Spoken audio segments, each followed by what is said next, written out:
गांव में कहा जाता है यह तालाब पानी नहीं दुल्हनों के परछाइयां संभाल कर रखता है। और आज रात किसकी बारी है? हेलो माय स्टोरी लवर्स, आप देख रहे हैं आज स्टोरीज की स्टोरीज, जहां की कहानियां आपके दिल को छू जाती है। बरसों से यह वाक्य शाम ढलते ही चौपाल पर फुसफुसाया जाता था। जैसे ही सूरज की आखिरी किरण तालाब के काले पानी पर गिरती, लोग अपने दरवाजे बंद कर लेते। बच्चों को सख्त मना था, अंधेरा होते ही तालाब की तरफ झांकना भी मत। उस तालाब का नाम था चांद सर। पानी इतना शांत कि अपना चेहरा भी देखो तो लगता है जैसे कोई और देख रहा हो।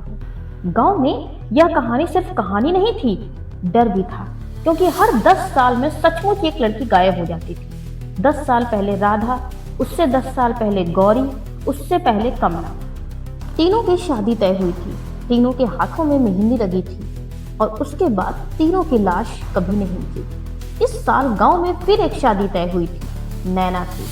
नैना शहर में पढ़ी लिखी लड़की थी, उसे इन बातों पर यकीन नहीं था। वो हंसती, तालाब दुल्हन मांगता है, अरे ये 800 का जमाना है क्या? पर उसकी दादी की आंखों में हंसी नहीं, सच्चा डर था। बिटिया तेरी शादी इसी साल पड़ रही है और ये 10वां साल है। नैना ने बात टाल दी, लेकिन उसी रात उसे एक अजीब सा सपना आया। वो दुल्हन बनी तालाब के किनारे खड़ी थी और पानी से किसी ने उसका नाम लिया, नैना। आवाज किसी बूढ़ी औरत की थी, भीगी हुई, कांपती हुई। वह चौंक कर उठ बैठी, उसका गला सूख गया था। अगली सुबह उसने तय किया, सच क्या है पता करेगी। दोपहर में जब सब खेत चले गए तो वह चुपके से तालाब की तरफ चल पड़ी। धूप में तालाब बिल्कुल सामान्य लग रहा था। कमल के पत्ते, मेढक की आवाजें और हल्की हल्की हवा चल रही थी। वह किनारे बैठ गई, उसने पानी में झांका।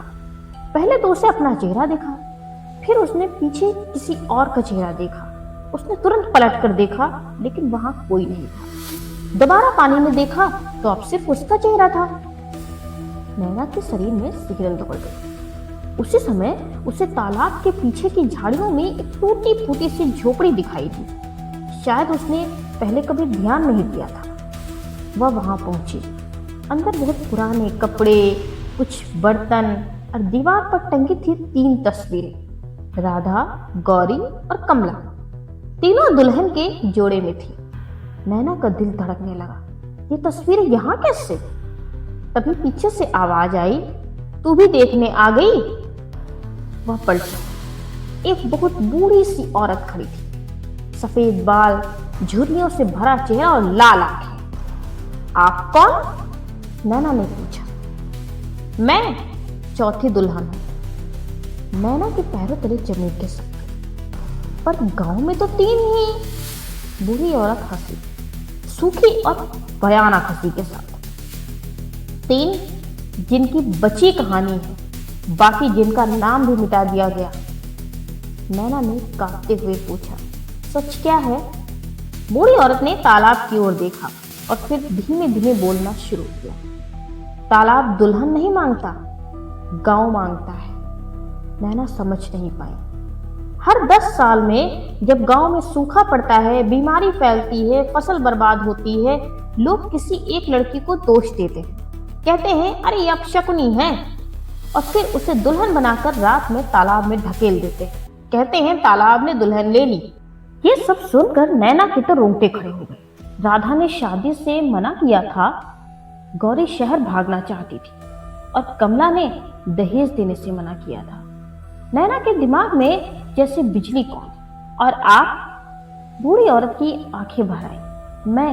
मैं भाग गई थी। सबने समझा तालाब ने मुझे ले लिया, और मैं इसी झोपड़ी में छिपकर जिंदा रही, ताकि सच किसी को कभी बता सकूं। नैना का गला सूख गया। तू इस साल तेरी बारी है। नैना का दिल और जोर से धड़कने लगा। उसे याद आया, गांव में पिछले महीने फसल खराब हुई थी। लोग कह रहे थे कुछ अशुभ है। उससे याद आया, कुछ औरतें उसे देखकर फुसफुसाती थी। उस रात उसकी मेहंदी थी। गांव में ढोलक बज रही थी, सब हंस रहे थे, लेकिन कई निगाहें उसे कुछ अजीब तरह से देख रही थी। आधी रात के बाद बिजली चली गई। घर के दरवाजे पर दस्तक हुई। 4 आदमी अंदर घुसे, मुंह ढके हुए। उसके पिता चिल्लाए, क्या कर रहे हो? उन्हें धक्का देकर गिरा दिया गया। नैना को पकड़ लिया गया और उसका मुंह दबा दिया गया। उसे समझ आ गया था कि तालाब दुल्हन मांगने आया और उसे घसीट कर तालाब की ओर ले जाया जा रहा था।